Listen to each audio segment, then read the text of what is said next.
What's up people, it's Zeno here, and today we're back again with another volume of Jin Tactics. And so far we covered two moves. We covered down forward 3 and how strong it was. We also covered what's down 4. Down forward 3 is really strong because on it becomes 13 frames. So Jin's heat engager as well as his down forward 1-4 are both really good punishes that are confirmed off of it. At the wall, as you can see, wall splat.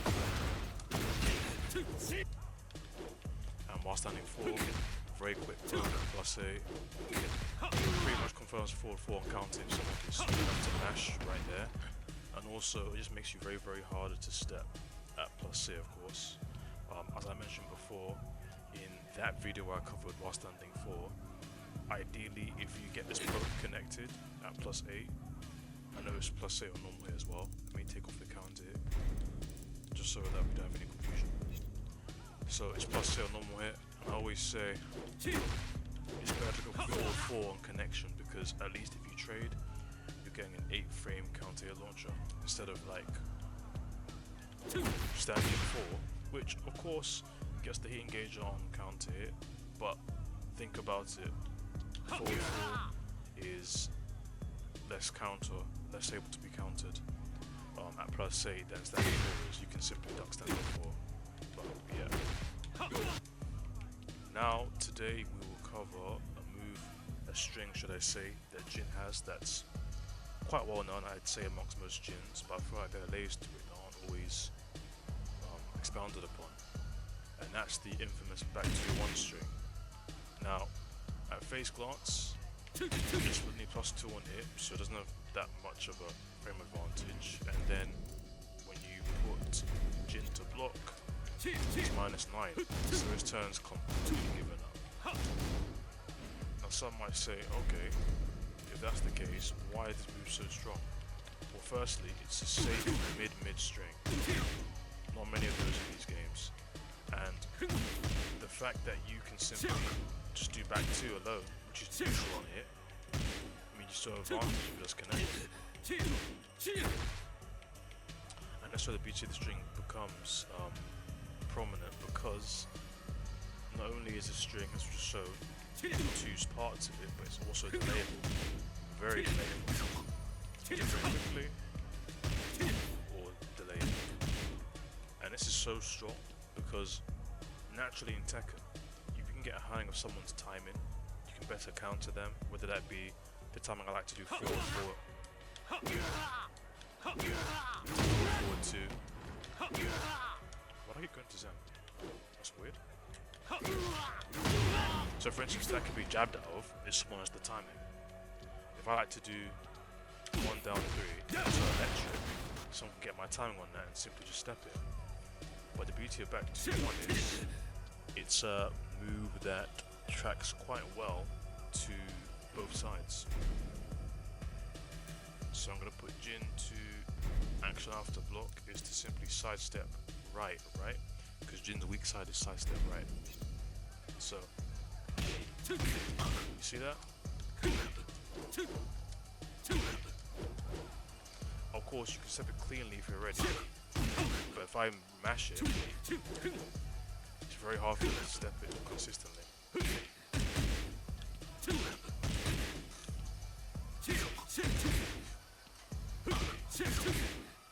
So though it can be stepped, it does track well. See that?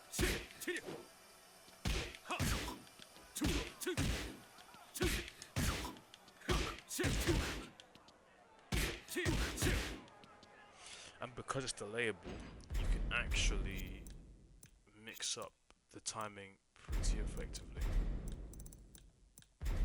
Very effectively. When people understand you're going to rush back 2-1, slightly delaying back 2, or just doing back 2 into back 2-1, will catch a lot of people off, even on block. Because the thing about it is, on block, back 2-1 minus 9. Sorry, let me put Jin to block. It's minus 11, so it's not safe, right? A lot of people don't realize that back 2 by itself is not safe on block. Tight punish, but it can be punished. But because most people expect back 2-1, back 2 becomes a very, very nice poke that has a low hitbox, very quick, and can be extended with the one-ender. So people expect you to do this, just doing back 2 into delayed back 2-1, catch a lot of people off. So it's very strong. Not to mention back 2-1 is arguably Jin's best round ending tool. Sorry, round ending tool. A lot of people look at 1 down 3, which is cool, but back 2-1 is 22 damage. Confirmable. And on hit, becomes a nasty mix up. As long as you keep your pokes quick, like within 16 frames, not disconnecting, it's still a good mix. Like for instance, back 2 into down 4, if someone is not going to retaliate. Back 2 into jab, back 2 into standing 4, back 2-1. When back 2-1 connects, I'd say the best things to do, honestly, will ultimately depends on what your opponent wants to do.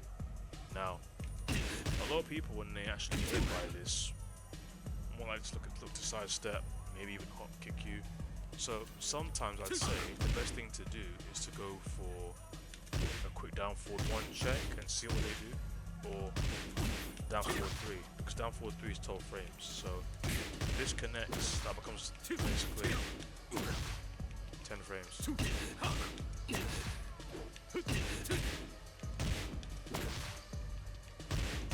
So just remember though, at +2 you can be very easily sidestepped, which is why I say after back 2-1 I'm not going to take it forward 4.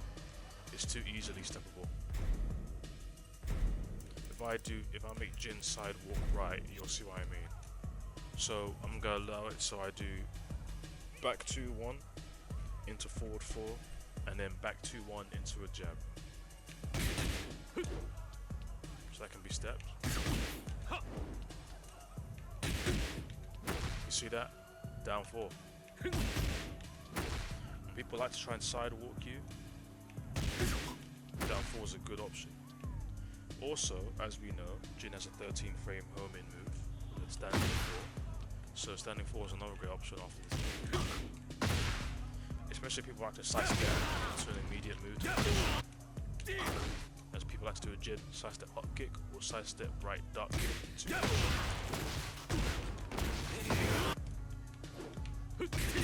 So yeah folks, those are the best options I say after connecting back to your 1 on hit. But ultimately this depends on what your opponent wants to do. If your opponent is not looking to sidestep, then forward 4 might well be an option. Or even an electric. But as I say, electric can be sidewalked pretty easily on good timing to Jin's weak side. Down 4-2 is a good option, sorry. But yeah, electric. Down 2 maybe. But you get my point. Back 2-1 is a very, very great string because why? Safe mid string. Only +2 on hit, but despite being +2 on hit, you are not completely without advantage.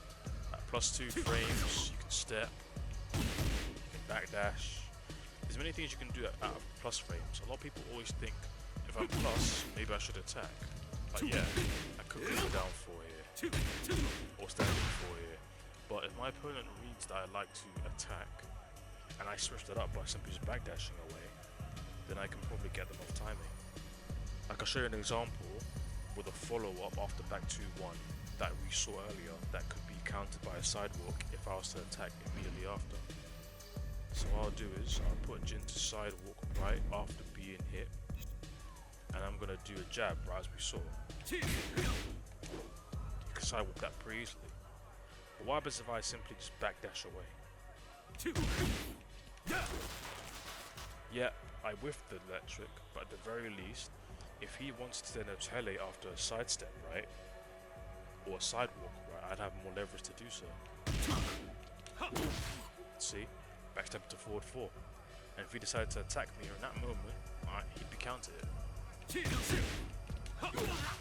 So don't always think to advance. can backdash, especially when people do think you're going to attack right after. This is viable if they sidewalk. So is down 4 at tip range, but don't neglect the fact that you can just backdash or move back. Because guess what? If I do forward 4 here, he's stepping it. If I do forward 4 with a backdash, that's connecting. So something to think about that in mind. Back 2-1 strengths, in my opinion, don't come from mostly the frames, but more so the potential of it being a really sneaky down trigger, and also the fact that back 2-1 is delayable, and the options you have after it are multiple. This is a short, very short guide on back 2-1's utility, and why I think it's an underrated move in this Jin Tactics series. Of course, people use it, as I mentioned, but there are layers to it. So, for summary, you can delay it, switch up the timing. This is really useful for catching people off guard. Even on here, at +2, you have options with down 4, standing 4, the like to step, and you can always backdash away. You can always bait whiffs. Remember, at +2, you have 2 frames of advantage to move first. Always think about that with frame advantage.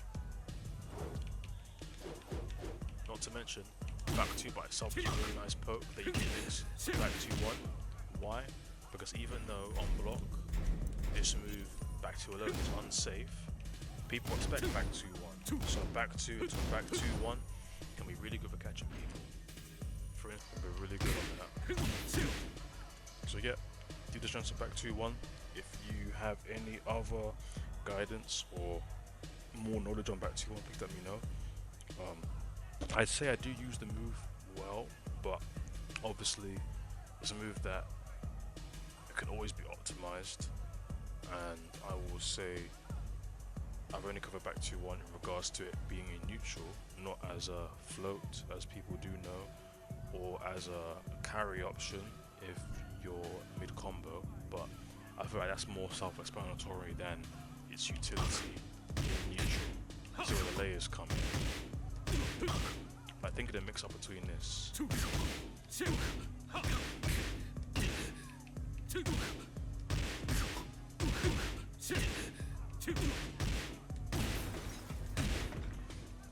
And if people are not very patient, then they can easily be clipped. And as I said, at +2, that's where you want to be sometimes, especially at the wall. At +2 at the wall, standing 4 can connect, down 4 is a good option. Even a down forward 1. Though I wouldn't go for a down forward 1 because down forward 1 is very linear. I'd say more so down 4, standing 4, like I hear.